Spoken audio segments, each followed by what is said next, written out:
안녕하세요. 30대 아들 엄마이자 올해 할머니가 된 사연 채널 구독자입니다. 눈에 넣어도 안 아픈 손주가 이제 8개월이 되었네요. 저도 이 사연 채널 열혈 애청자인데요. 대부분 사연이 며느리 힘들게 하는 시어머니나 못된 남편 얘기들이 많더군요. 제 사연은 그것과는 반대라 많은 분들이 어찌 생각하시려나 궁금하네요. 나이도 많고 말주변도 없긴 하지만 제 사연 한번 들려드려 보겠습니다. 며느리든 사위든 집안에 새 가족을 들이는 일은 참 중요하고도 큰일이죠. 어느 집이든 그렇지 않은 댁이 있을까요? 집이 잘 살거나 여유가 없거나 새 사람이 누가 들어오느냐에 따라 집안 분위기는 물론 심할 경우 집안이 흥하기도 하고 망하기도 한다고 하지 않습니까? 우리 집도 그랬습니다. 저는 늘 막장 시어머니나 못된 시어머니가 며느리 괴롭히는 사연을 들을 때 절대 그러지 말아야겠다고 생각하는 사람이었는데요. 혹여 제 사연 속 모습이 흔히 말하는 진상 시어머니라면 주저하지 말고 제 잘못을 지적해 주시기 바랍니다.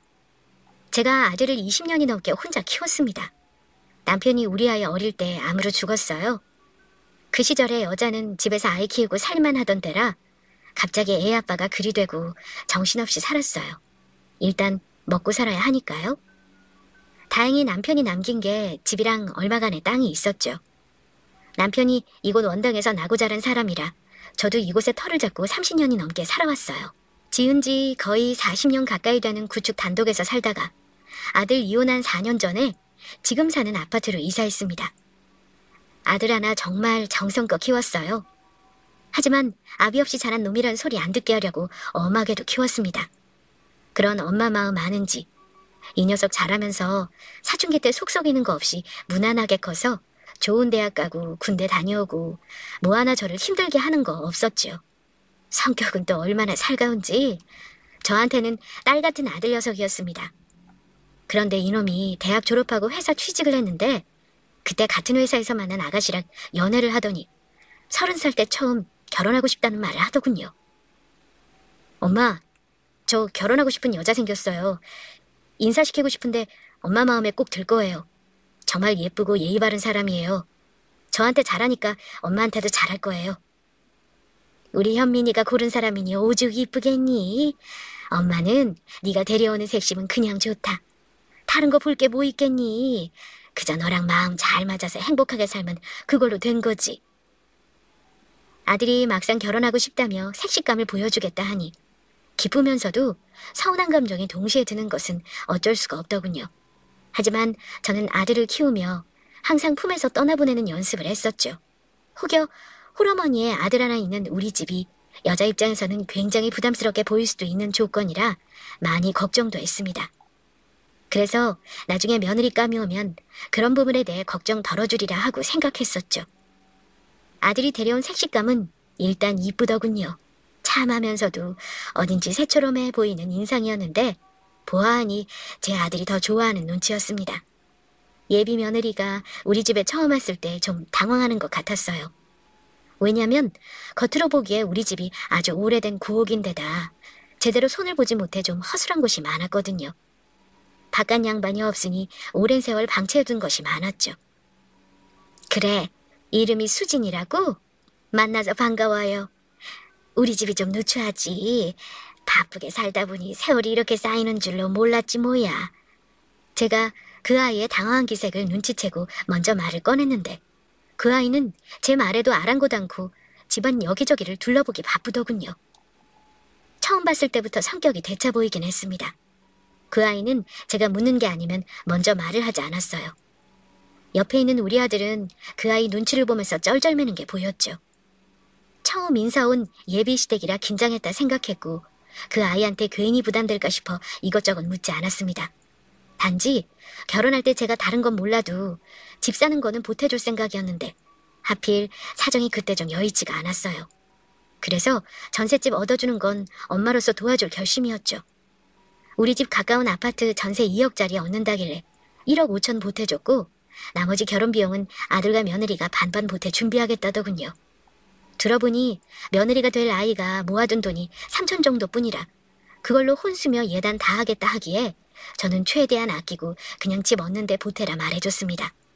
그래서 어찌어찌 아들이 모은 돈 합쳐 신혼집은 대출 안 끼고 마련하게 되었고요.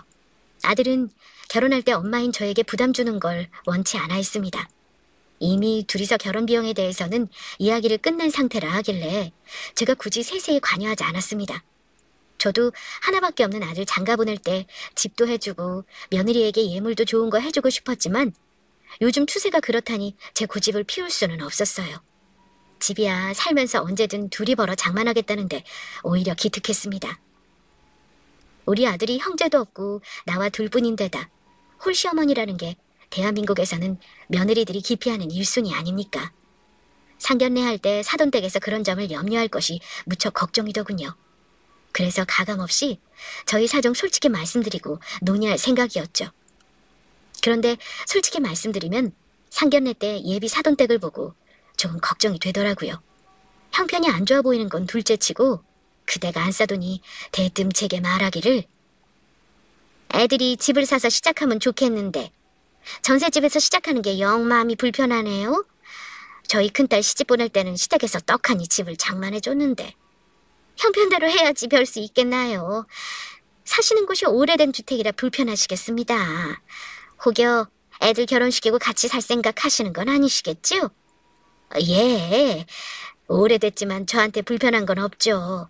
저는 나중에라도 아이들과 합가해서 살 생각은 없습니다. 장가 보내놓고 편하게 살고 싶고요. 저도 애들 집 사는 거 보태주고 싶습니다만 어쩌겠습니까? 제 형편대로 해줘야죠. 속상하시더라도 이해해 주셔요. 사돈댁에서 대놓고 우리 쪽에서 집을 안 사준 것에 대해 서운한 내색을 할 줄은 몰랐습니다. 여유가 되면야 남자 쪽에서 집을 해간다지만 당장 제가 현금이 여유가 없으니 턱하니 집을 해줄 수 없으니 어쩌겠습니까? 하지만 충분히 서운하게 생각할 수도 있는 거라 이해합니다.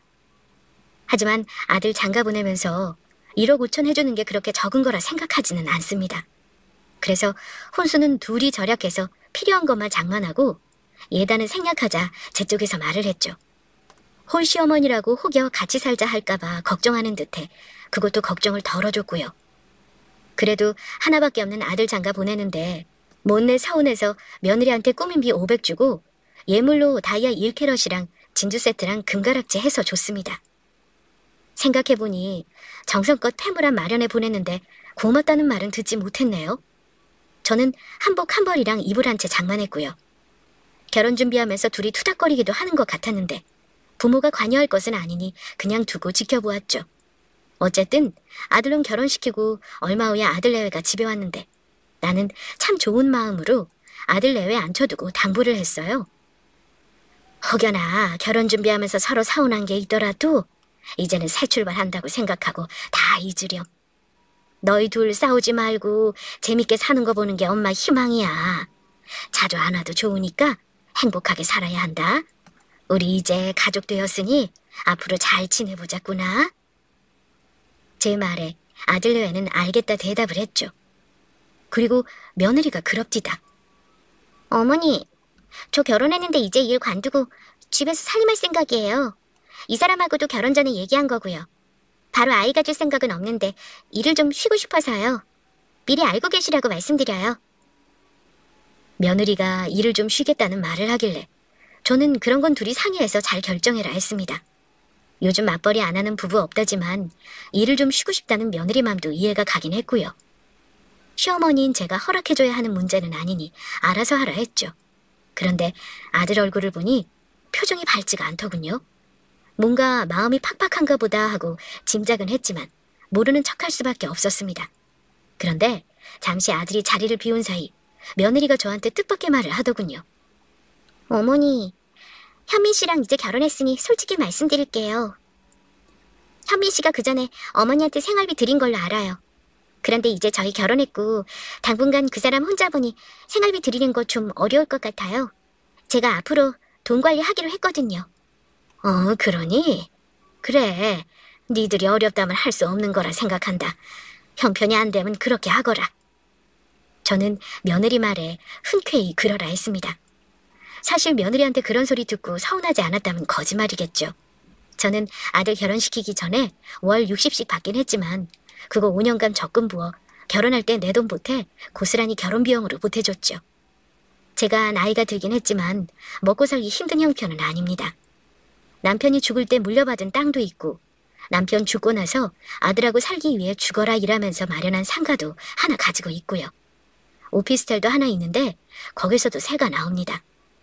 노령연금이랑 월세만으로도 월 300이 넘게 나오니 굳이 아이들한테 용돈을 안 받아도 혼자 살기에는 충분하죠. 이 부분은 아마 며느리가 잘 몰랐던 듯합니다. 아들은 혼자 있는 엄마한테 경제적으로 기대지 않겠다는 생각을 하던 아이였고 제 재산에는 크게 관심이 없었으니까요. 허세가 없는 아이라 엄마 재산이 얼마가 있다는 얘기도 하지 않은 듯합니다.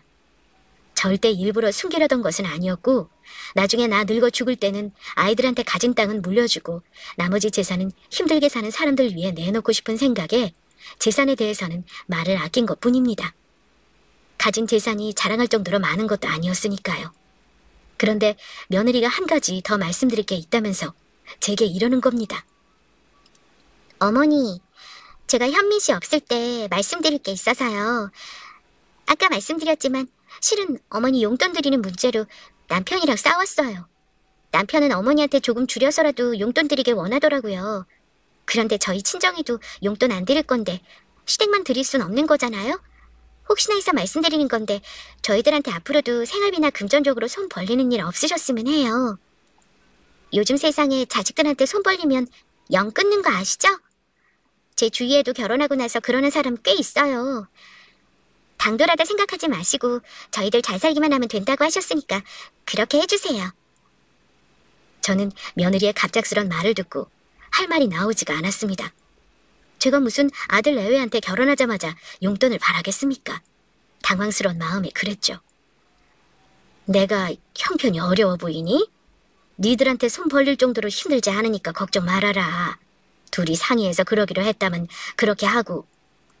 어머니, 저 솔직히 처음 인사 와서 이 결혼 안 하려고 했던 거 아세요? 현민 씨가 울고불고 매달려서 그냥 한 거예요. 솔직히 어느 여자가 이렇게 다 쓰러져가는 시댁에 와서 안 놀라겠어요? 생활비 힘드시면 이 동네 다니면서 소소하게 폐지라도 수집해서 팔아보세요. 그것도 꽤 돈이 된다 하던데요? 뭐? 예. 너 아무리 그래도 시어미한테 폐지 팔라는 소리를 하니? 그런 거 안 해도 먹고 살만하니까 걱정 마라. 어머니, 우리 남편 생활비 아니면 힘드신 거 아닌가요? 저는 어머니가 오롯이 저희한테 기댈까봐 그게 너무 부담스러워 드리는 말씀이에요. 당돌한 며느리 말에 놀랐습니다. 처음에 우리 집에 왔을 때 당황한 기색이 있었지만 그걸로 우리 아들한테 결혼 안 하겠다고 어깃장 놓았다는 소리는 지금 며느리 입으로 처음 듣는 사실이었죠. 너무 기가 막혔지만 아들한테 말 안 하고 그냥 넘어갔습니다. 그런데 결혼 전에 그 아이를 자주 보지 않아서 제가 몰랐던 면이 참 많은 아이더군요. 성격이 깐깐한 거야 짐작은 했지만 저한테 하는 것이 못내 서운한 것이 많았습니다. 그것도 아들이 있을 때와 없을 때의 태도가 많이 달랐어요. 처음에는 그저 내 착각인 줄만 알았는데 가끔 만나 하는 말을 들으면 며느리가 내게 불만을 갖고 결혼한 게 분명하다는 걸 알 수 있었죠. 아이들 집과는 차로 15분 거리지만 결혼한 후 거의 발걸음을 하지 않았습니다. 아이들이 바쁜 걸 알고 있었고 저도 불쑥 찾아가는 일은 없었죠. 저야 자주 보고 싶지만 제가 오라가라 하면 며느리가 얼마나 부담스럽겠습니까? 그래서 가급적 전화도 하지 않았죠. 그런데 아이들 어찌 반찬은 잘 챙겨 먹는지 걱정이 되어 제가 한 번은 아들이 좋아하는 나물이며 진미채며 몇 가지 해서 아들 집에 갖다 놓으려고 집에 있는 며느리에게 전화를 했죠. 예, 아가. 엄마가 반찬 몇 가지 해서 가져가려는데 혹시 집에 있니? 지금 출발하려는데. 아, 어머니. 저 지금 볼 일 있어서 나와 있는데요. 급한 일이라 바로 못 들어가는데 그냥 집 앞에 놓고 가시겠어요? 반찬이라 오래 놔두면 상할 텐데 그러니. 오래 걸리면 내가 들어가서 냉장고에 넣어놓고 가마. 현관 비밀번호 알려주겠니? 안 상하니까 그냥 놓고 가셔요. 비번은 알려드리기 좀 불편하네요. 제가 뭐 아들네 집에 비밀번호 누르고 들어가는 사람도 아닌데 그런 상황에 반찬을 밖에 두고 가라 하니 좀 서운하더군요. 그래도 어쩌겠습니까? 며느리가 싫다 하니 어쩔 수 없이 문 앞에 두고 발길을 돌렸죠. 그리고 집에 왔는데 다 늦은 저녁에 며느리가 전화가 왔네요. 어머니, 다음부터는 저희 반찬 해주지 마세요. 제 입에 맞지도 않고요. 두 사람 사는데 이렇게 주시면 다 남아서 버려요. 그냥 저희 어지간한 건 사 먹는 게 나아서요. 아, 그러니? 그거 현민이가 좋아하는 건데 마른 반찬은 놔두고 먹지 그러니 금방 상한 거 아니잖아. 저는 그저 잘 먹겠다는 말 한마디 바란 건데 다음부터 반찬 주지 말라는 며느리 대참말에 상처를 받았습니다. 자식이 잘 먹고 다녔으면 하는 마음에 싸준 반찬이 쓰레기 되는 건 원치 않아 그러마하고 대답은 했죠. 요즘 며느리들은 시어머니가 싸주는 반찬 곤란해하기도 한다는 말을 들은 것 같아 서운해도 알겠다 했습니다. 나도 생판 나무로 살던 며느리와 가족으로 맞춰가는 과정이니 그 과정 중에 속상한 일도 있으려니 생각하기로 했지만 그 후로 며느리는 점점 나를 무시하는 언사를 하더군요. 혹여 고부 갈등이 되어 아들내외 사이가 안 좋아질까 싶어 저는 속상한 것이 있어도 며느리한테는 말을 아낀 적이 많았습니다. 한 번은 아들내외가 우리 집에 와서는 제게 이런 말을 한 적이 있었죠. 오래된 집 얘기가 나왔는데 며느리가 묻더군요. 어머니, 근데 언제까지 이런 데서 살 생각이세요? 이사를 좀 가야 하지 않나요?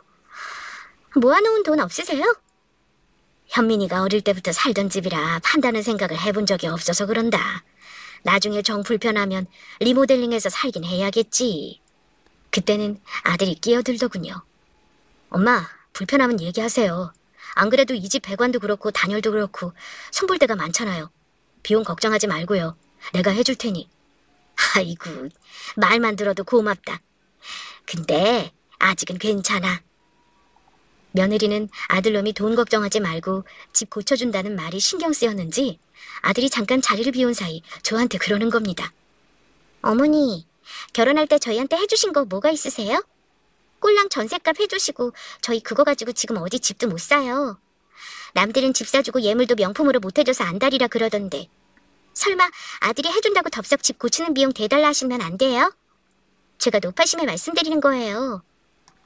아니, 너는 엄마가 언제 너네한테 집 고쳐달라고 하든 용돈을 달라 그러든 네가 먼저 물어봐 놓고는 그런 말을 하니?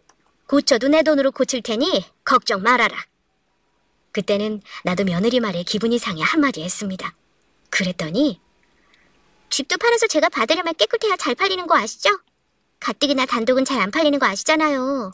나중을 생각해서 드리는 말씀이에요. 니들한테 이 집 팔아줄 생각 없으니까 그런 소리 하지 마.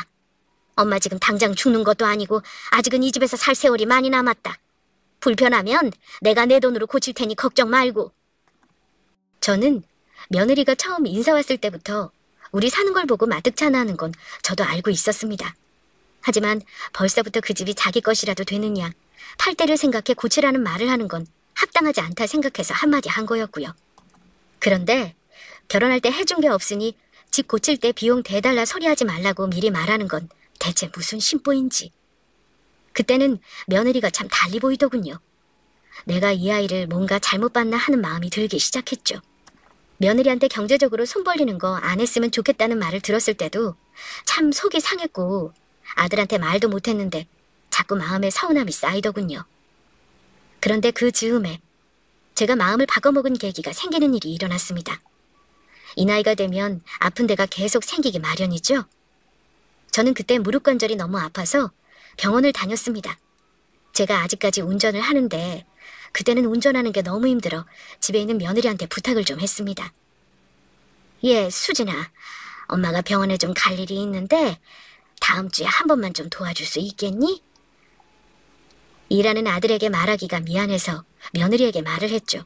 며느리는 싫은 기색이 있었지만 제가 이래저래 간곡히 부탁하니 병원을 가주기는 했습니다. 병원에서는 인공관절 수술을 해야 한다기에 그날 간 김에 수술 날짜랑 비용을 전부 알아보고 왔습니다. 저는 아이들에게 부담될까봐 보험을 든든하게 들어놨었죠. 그런데 며느리가 대뜸 제게 하는 말이 어머니, 저 오늘 같이 오자고 하신 게 혹시 병원비 때문에 그러신 건가요? 저희 지금 돈 없어요. 나이 먹으면 제일 많이 드는 게 병원비라는데 어머니 보험 제대로 안 들어놓으신 건 아니죠?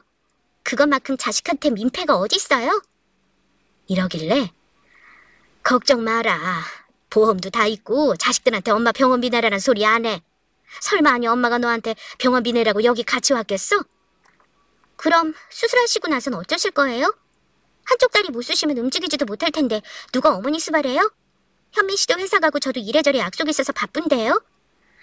간병이 쓸 계획이다. 너희는 잠깐 들러서 얼굴만 보고 가면 돼. 병원에 계속 있을 필요도 없어. 어머니. 간병인 하루에 얼마인지 아세요? 구하기도 엄청 어렵다고요. 아까 설명 들어보니 병원에 5일은 계셔야 한다던데. 병원비에 간병인까지 쓰면 많이 비쌀 텐데요? 어머니 돈도 없으시잖아요.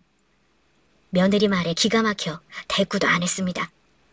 아예 나를 돈 없는 사람으로 대놓고 무시하고 지들한테 병원비 내라 할까봐 저리 말을 하는 게 참 속상하더라고요. 어느 엄마가 자식한테 병원비 부담시키고 싶어 하겠어요?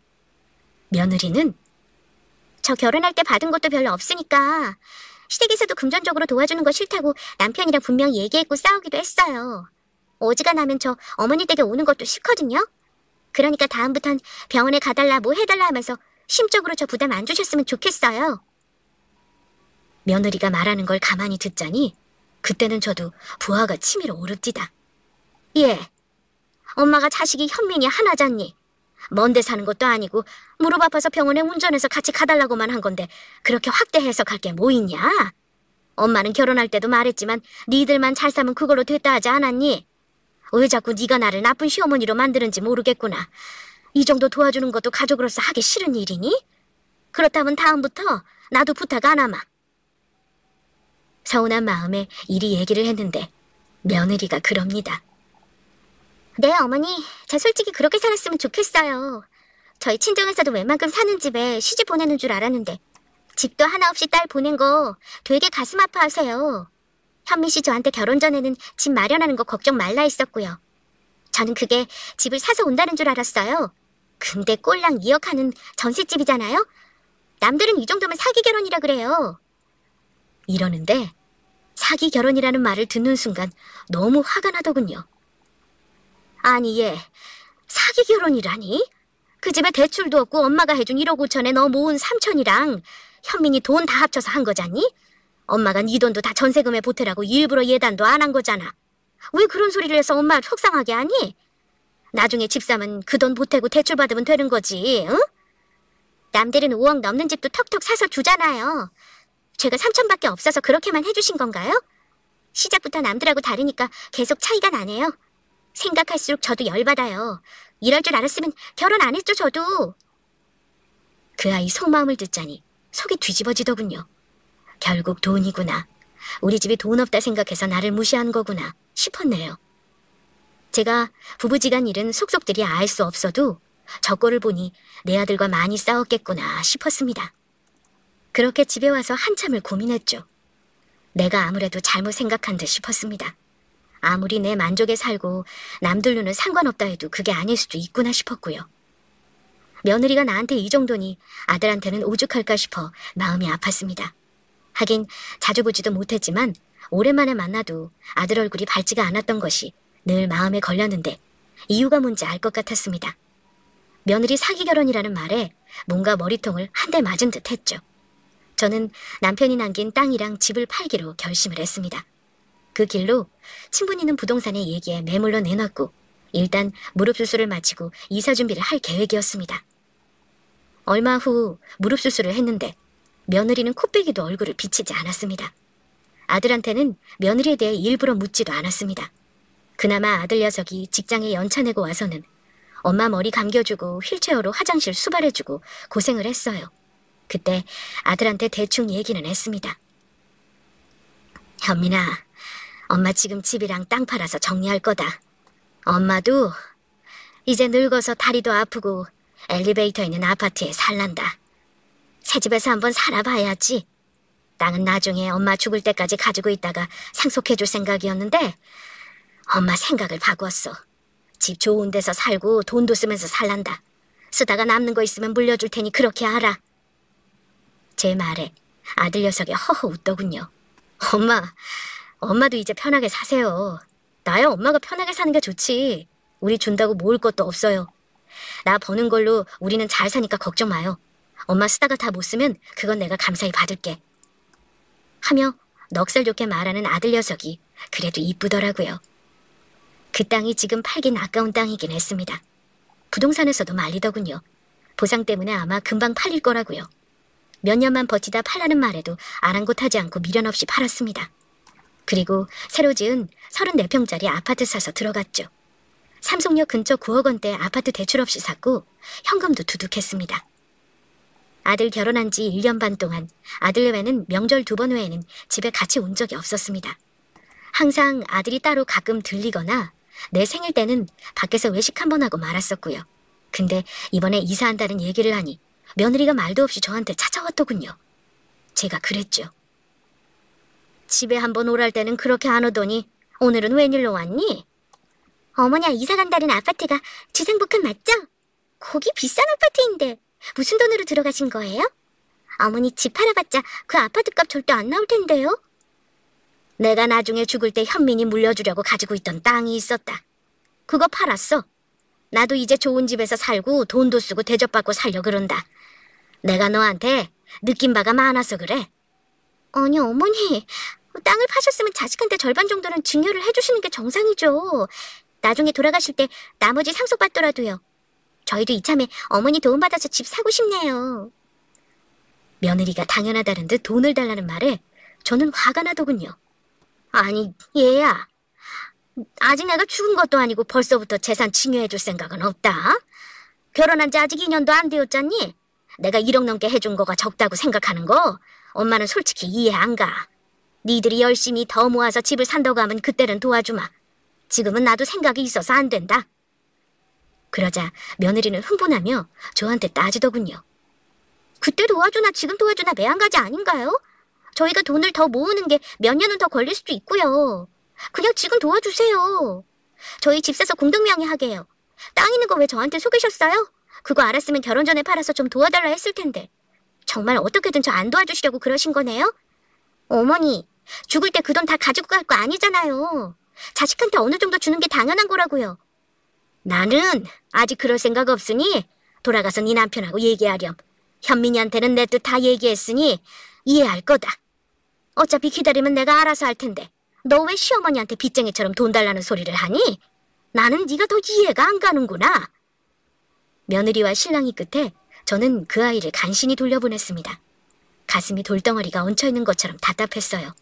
그리고는 한 달 가까이 연락이 없었습니다. 그런데 집 이삿 날에 아들이 왔더군요. 엄마 이사 도와주겠다면서요. 며느리 없이 아들로 혼자였습니다. 속이 아팠지만 아무것도 묻지 않았습니다. 아마 저와 그러고 다투고 간 후 싸웠던 게 뻔하니까요. 아들놈이 그러더군요. 엄마, 저 드릴 말씀이 있는데 놀라지 마세요.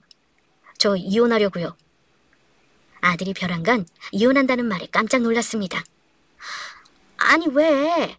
너 혹시 지난번에 엄마 재산 중에 안 해준다고 수진이랑 싸웠니? 걔가 와서 나랑 한참 싸우고 갔다. 돈 내놓으라고 아주 깽판을 치고 갔어. 그것 때문에 이혼한다는 거니? 그러자 아들이 금시초문이라는 표정을 짓는 겁니다. 엄마, 그건 또 무슨 말이에요? 나 처음 듣는 건데? 나는 이 사람하고 문제가 많아서 그런 건데 엄마하고 무슨 일 있었구나? 맞죠? 아들이 놀란 얼굴로 묻길래 저도 차분히 얘기를 했습니다. 실은 그간 그 아이 때문에 엄마가 속상한 게 많긴 했다. 엄마가 너 장가갈 때 집 안 사줬다고 사기 결혼 당했다고 하질 않나. 넌 모르겠지만 처음에 엄마한테 경제적으로 손 벌리는 일 없게 해달라고 직접적으로 얘기를 한 적도 있어. 친정에도 용돈 안 주니 용돈 받을 생각하지 말라면서 말이다. 그리고 용돈벌이 하려면 폐지라도 주우라는 말까지 하더구나. 내가 그때 너무 속상했는데 너한테는 말을 못했다. 아들은 놀란 얼굴로 엄마, 그런 일 있었으면 아들한테 말을 먼저 했어야죠. 친정이 용돈을 안 준다니, 어? 이제까지 한 달에 100만 원씩 처가에 갖다 준 게 그 사람이야. 아유, 정말. 엄마, 내가 그 사람이랑 왜 이혼하려는 줄 아세요? 우리 결혼한 지 1년 넘도록 나 그 사람한테 월급 다 줬는데 모은 돈이 하나도 없어. 장인어른 사업하는데 급한 돈 달라 그런 게 벌써 몇 번째야. 나 그 돈만 몇 천이 들어갔어요. 그러다 카드론까지 해달라는데 내가 이제 감당이 안 돼서 얼마 전에 엄청 싸우고 이혼하자고 한 거라고요. 뭐? 수진이 말로는 둘이 돈 모아야 하니 친정이고 시댁이고 돈 주는 거 없다 했어. 근데 갑자기 그게 무슨 말이니? 이제까지 장인어른 되지도 않은 사업 비용 대느라 나 너무 힘들었어요, 엄마. 지금 생각하니까 내가 호구였다고요. 그냥 현금 지급기요. 근데 지난번에 와이프 카드값 갚아달라는 소리도 모자라서 카드론 해달라는 말 들으니까 이젠 도저히 못 참겠더라고요. 그 사람한테 그런 말 들었으면 나한테 진작 말을 했어야죠. 그랬으면 바로 이혼했을 거야. 엄마한테 그따위로 하는 여자랑 내가 어떻게 살아요. 아들의 말을 듣고 나도 충격이었고 아들에게도 내가 당한 일은 충격이었습니다. 나한테 사기 결혼이라 소리치던 며느리. 알고 보니 사기 결혼은 우리가 당한 거였네요. 왜 그리 나한테 와서 돈을 내놓으라 광분을 했는지 그제야 알겠더군요. 나는 그것도 모르고 아들 네가 좋으면 그걸로 됐다고 생각해서 참은 거지. 혹여 엄마 때문에 너희 둘 사이 안 좋아질까봐 그저 노심초사했는데 너야말로 그렇게 마음고생하는 줄 몰랐다. 엄마, 나 걔랑 깨끗이 갈라서기로 했어요. 결혼할 때 그 사람이 모아놨다고 한 3천도 알고 봤더니 2천이 대출이었어. 그거 아직도 갚고 있고. 나 정말 결혼하고 나서 그 전보다 쪼들리고 힘들어지는 거 이제는 못 참겠어요. 그날 모든 걸 알게 되고 나서 아들은 그 아이와 결국 이혼했습니다. 위자료 달라 난리를 쳤는가 본데 아들이 결혼할 때 그 아이가 해온 혼수랑 가지고 온 1,000만 원 내주고 이혼했어요.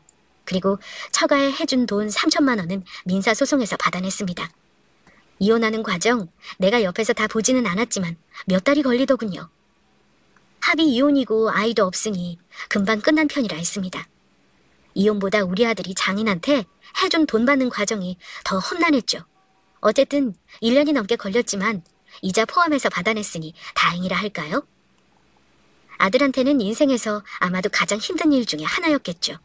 그게 벌써 햇수로 4년 전 일이네요. 지금이야 편안하게 되돌아보며 말할 수 있는 거죠. 얼마 전까지는 생각하면 열불나고 참 힘들었습니다. 그 후 아들놈은 다시는 결혼 같은 거 안 한다고 노래를 불렀죠. 그런데 그놈도 혼자 살 팔자는 아닌지 어찌 이혼하고 3년 만에 초등학교 동창 만나 몇 개월 만에 속도 위반으로 결혼을 해서 지금은 예쁜 손주까지 낳아주었네요. 저도 결혼 안 하고 살겠다는 아들 말리지 않았습니다. 천천히 인연이 나타날 때까지 기다리라는 마음이었죠. 그런데 새로 들어온 며느리는 어찌나 복스럽고 이쁜지 모릅니다. 돈 없는 줄 알고 나를 무시하던 예전 며느리와 달리 말 한마디를 참 이쁘게 합니다. 어머니, 저 어머니 해주는 잡채가 너무 먹고 싶은데 가도 돼요? 지난번에 해주신 반찬 너무 맛있었어요. 남편이 안 먹고 제가 다 먹었는데 다음에 또 해주실 거죠? 아이고, 다 먹었니? 너 먹고 싶은 거 있으면 엄마가 다 해줄 테니 언제고 와. 며느리가 이러면 저는 너무 기분이 좋습니다. 이 늙은 엄마가 그래도 뭔가 해줄 수 있다는 게 참 기뻐서요. 그리고 이 아이는 우리 집에 한 번을 빈손으로 온 적이 없습니다. 비싼 건 아니라도 엄마 드리겠다며 떡 한 조각이라도 꼭 들고 오는 며느리입니다.